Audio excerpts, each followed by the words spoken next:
বর্তমানে ত্রিপুরায় বিজেপি সরকারের শাসনকালে শিশু থেকে বৃদ্ধা কাউকে নিরাপদ নয়। বিস্ফোরক সিপিআইএম নেতা অমিতাভ দত্ত। ত্রিপুরা উত্তর জেলা ধর্মনগর বড়দিঘির পারে নেতাজি মূর্তির সামনে সিপিআইএম ধর্মনগর মহকুমা কমিটির উদ্যোগে 3 ঘণ্টার এক গণ অবস্থান কর্মসূচি পালন করা হয়।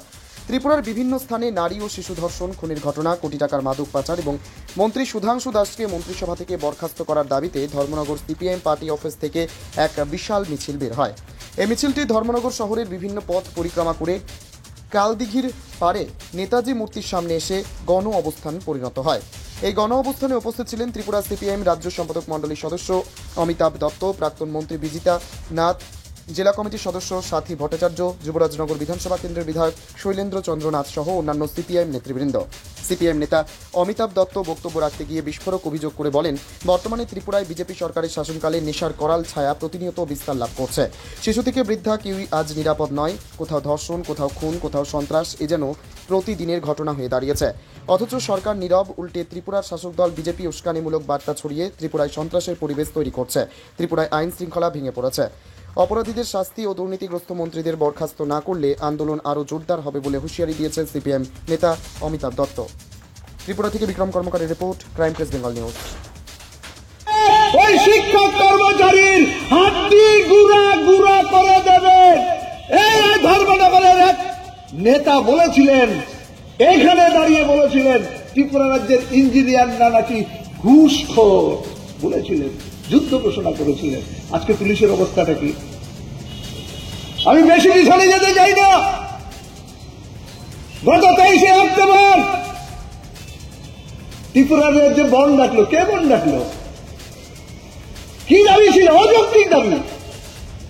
মানুষের হাতে কাজ নেই, পেটে ভাত নেই, নারীদের নিরাপত্তা নেই, রেগার কাজ নেই, রেগার মজুরি পাচ্ছে না, ঘরে ঘরে হাহাকার। এই সময়ে রাজ্যের অর্থনৈতিক বিকাশের জন্য, রাজ্যের সার্বিক উন্নয়নের জন্য, বেকারদের কর্মসংস্থানের জন্য, নারীদের নিরাপত্তা রক্ষার জন্য, দুর্নীতিমুক্ত ত্রিপুরা গড়বার জন্য, নেশামুক্ত ত্রিপুরা গড়বার জন্য কোন স্লোগান নেই। বিদেশি বিতরণ করতে হবে। এই স্লোগানের মধ্য দিয়ে ত্রিপুরা রাজ্যের জাতি, উপজাতি, হিন্দু মুসলমানের মধ্যে যে ঐক্য গড়ে উঠেছিল, এই ঐক্য ভাঙার এক ষড়যন্ত্রের রিপ্লা হল তীব্রামথা। কে তীব্রামথা? বিজেপি জোট সরকারের সঙ্গী। বিজেপি মন্ত্রিসভার সদস্যদের তাদের বৈঠক হয়, কেন্দ্রীয় মন্ত্রীদের সাথে তাদের বৈঠক হয়, আলোচনা হয়, প্রেম হয়, পীড়িত হয়, এক টেবিলে বসে বিরিয়ানি খায়। আবার মাঝে মধ্যে হুমকি দেয় সরকার থেকে বেরিয়ে যাবে। আবার নিজের বোনকে বিজেপির প্রতীকে নির্বাচনে প্রার্থীও করে। সরকারের থেকে সরকারের বিরুদ্ধে বন কেন? সরকারের বিরুদ্ধে বন ডাকলো। পুলিশের ভূমিকা কি ছিল এই বন্ধে? পুলিশ যেখানে বামপন্থীরা, বিজেপি বিরোধী শক্তি যখন ধর্মঘট ডাকে, সেই ধর্মঘট ভাঙার জন্য পিকেটারদের উপর নির্মম আক্রমণ করে, গ্রেপ্তার করে।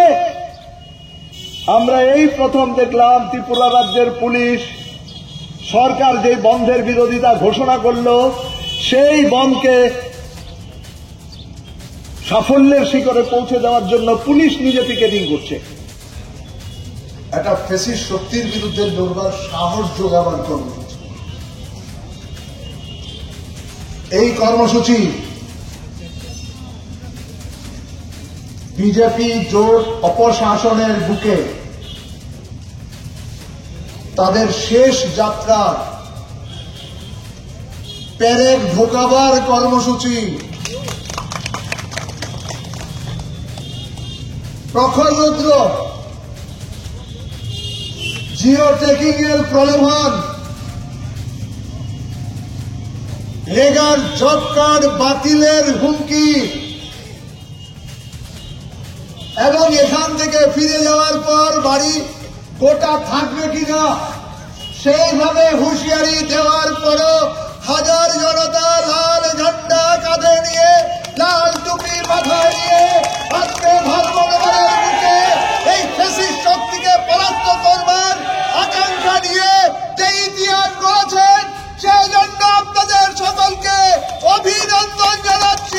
বিজেপি জোট সরকার। আপনারা বিশ্বাস করেন? এই কথাটা আপনারা বিশ্বাস করেন? বিজেপি মিথ্যার উপর দাঁড়িয়ে আছে, ভয় দেখা, সন্ত্রাসের উপর ভর করে এই সরকারটা লুটের রাজত্ব কায়েম করবার জন্য নারীদের যারা প্রতিদিন নির্যাতন করছে, অপহরণ করছে, খুন করছে, ধর্ষণ করছে, তাদের আশ্রয় দেওয়ার জন্য